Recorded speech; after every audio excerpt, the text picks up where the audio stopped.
പ്രിയ പ്രേക്ഷകർക്ക് സീരിയൽ ന്യൂസിലേക്ക് സ്വാഗതം. കൂടുതൽ സീരിയൽ ന്യൂസുകൾ അതിവേഗം ലഭിക്കുന്നതിന് ഈ ചാനൽ സബ്സ്ക്രൈബ് ചെയ്യുക. ബെൽ ഐക്കൺ മറക്കാതെ ക്ലിക്ക് ചെയ്യുക. വീഡിയോ ഇഷ്ടമായി എങ്കിൽ ലൈക്ക് ചെയ്യാൻ മറക്കരുത്. കാര്യങ്ങൾ കൈവിട്ടുപോയി എന്നുള്ള കാര്യം മനസ്സിലാക്കിയതിനെ തുടർന്ന് ഇനി എന്ത് ചെയ്യുമെന്ന ചോദ്യം ബാക്കിയാവുകയാണ്. ഇപ്പോൾ ഇഷയുടെ മുന്നിൽ ദേവബാല പ്രശ്നങ്ങൾ വഷളാക്കുകയാണ്.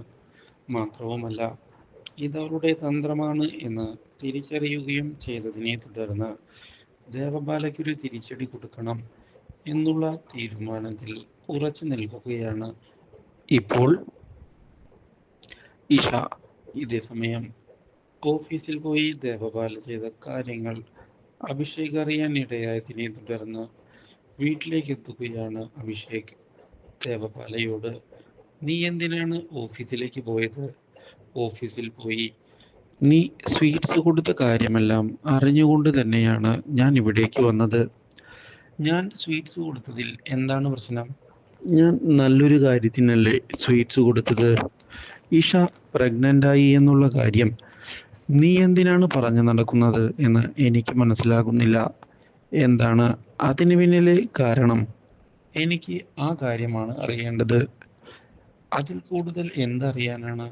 ഞാൻ ഡോക്ടറെ കണ്ടപ്പോൾ മനസ്സിലാക്കിയ കാര്യം പറയുന്നു, അത്രയേയുള്ളൂ. ഇതിൽ കൂടുതൽ പ്രശ്നമൊന്നുമില്ലല്ലോ. അവൾ പ്രഗ്നന്റ് ആണ് എന്നുള്ള കാര്യം എല്ലാവരും അറിയുന്നത് സന്തോഷകരമായ ഒരു കാര്യമാണ്. അതുകൊണ്ട് തന്നെയാണ് ഞാൻ സ്വീറ്റ്സ് കൊടുത്തത്. അതിലൊരു തെറ്റുണ്ട് എന്ന് എനിക്ക് തോന്നുന്നില്ല. അഭിഷേകിന് എന്ത് തെറ്റാണ് ആ കാര്യത്തിൽ പറയാനുള്ളത് എന്നാണ് എനിക്ക് ഇപ്പോൾ ചോദിക്കാനുള്ളത്. എന്താ അഭിഷേക്, ആ കുഞ്ഞ് അഭിഷേകിന്റെ കുഞ്ഞാണോ? ഇത് കേട്ട് അഭിഷേക് ഒന്ന് ഞെട്ടിപ്പോവുകയാണ്. എടി, നിനക്ക് കൂടുന്നുണ്ട് എന്നുള്ള കാര്യം അഭിഷേക് പറഞ്ഞതിനെ തുടർന്ന് പിന്നെ അഭിഷേക് എന്തിനാണ് ഇത്ര ടെൻഷൻ അടിക്കുന്നത്? കാര്യങ്ങൾ എല്ലാവരും ഇന്നല്ലെങ്കിൽ നാളെ അറിയും. അതിപ്പോൾ ഇത്തിരി നേരത്തെ അറിഞ്ഞു, അതല്ലേ സംഭവിച്ചുള്ളൂ. എന്തായാലും ഇഷയ്ക്ക് നല്ലൊരു ജീവിതം ഉണ്ടാകട്ടെ എന്ന് തന്നെയാണ് ഞാൻ ആഗ്രഹിക്കുന്നത്. ആ കാര്യത്തിൽ യാതൊരു മാറ്റവുമില്ല. അഭിഷേകും അവളെ മറന്നു കഴിഞ്ഞു എന്നുള്ള കാര്യം എനിക്കറിയാം. അതുകൊണ്ട് ഒരു പ്രശ്നവുമില്ല. ഇത് കേട്ടതിനെ തുടർന്ന് അഭിഷേക് ഇനി എന്തു ചെയ്യും എന്ന് ആലോചിച്ചിരിക്കുകയാണ്. ഇവൾ ഇതെല്ലാം മനഃപൂർവ്വം തന്നെയാണ് ചെയ്യുന്നത്. പ്രശ്നങ്ങൾ വഷളാക്കണം, അതാണ് ഇവളുടെ മനസ്സിലിരിപ്പ്.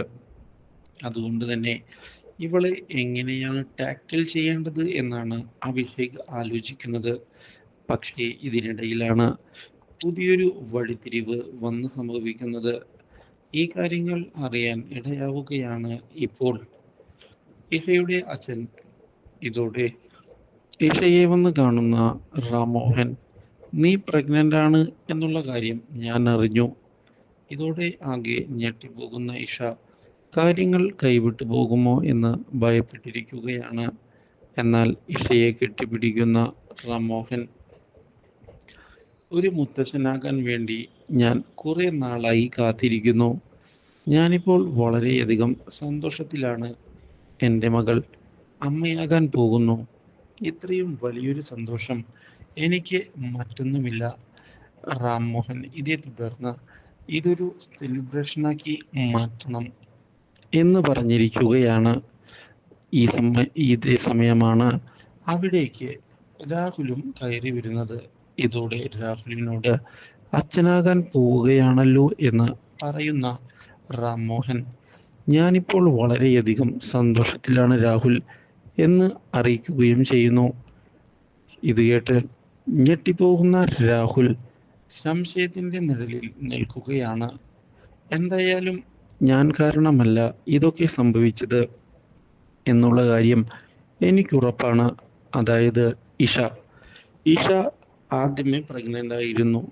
മാത്രവുമല്ല, അപ്പോൾ കുട്ടിയുടെ അച്ഛൻ അഭിഷേക് തന്നെ. അതിൽ യാതൊരു മാറ്റവുമില്ല. പക്ഷേ ഈ കാര്യം ഇപ്പോൾ എല്ലാവരോടും വെളിപ്പെടുത്തുകയാണ് എങ്കിൽ നഷ്ടം ഉണ്ടാകുന്നത് തനിക്ക് തന്നെയല്ലേ എന്ന് ആലോചിക്കുകയാണ് അയാൾ. കുട്ടിയെ തൻ്റെ കുട്ടിയാക്കി മാറ്റിയാൽ പിന്നെ പ്രശ്നമുണ്ടാവുകയില്ല, സ്വത്തുക്കൾ ലഭിക്കുകയും ചെയ്യും. അതുകൊണ്ട് തന്നെ ഇനി കാര്യങ്ങൾ അങ്ങനെ തന്നെ മുന്നിലേക്ക് കൊണ്ടുപോകാം എന്ന് ഉറപ്പിച്ചുകൊണ്ട് കാര്യങ്ങൾ നീക്കുകയാണ് ഇപ്പോൾ രാഹുൽ.